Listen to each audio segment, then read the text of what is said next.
আসসালামু আলাইকুম। কুমিল্লা বৃক্ষ মেলা থেকে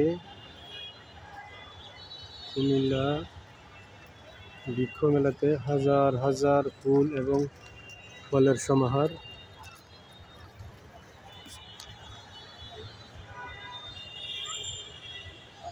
এখানে আসলে আপনি যে কোনো ফুল গাছ আপনার প্রয়োজন এখানে পাবেন, ফল গাছের ছাড়া এখানে পাবেন হাজার হাজার ফুল এবং ফল গাছের সমাহার।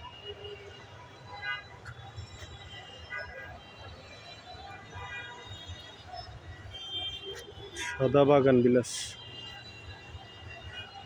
আপনার কোন ধরনের ফুল প্রয়োজন এখানে পাবেন ইনশাল্লাহ।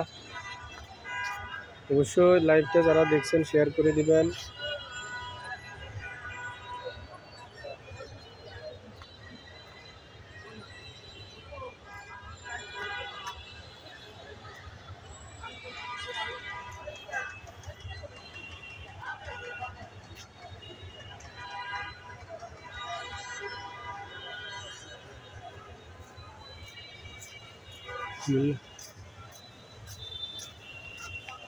কুমিল্লা টাউন হল মাঠে বৃক্ষ মেলা চলতেছে, অবশ্যই আসবেন।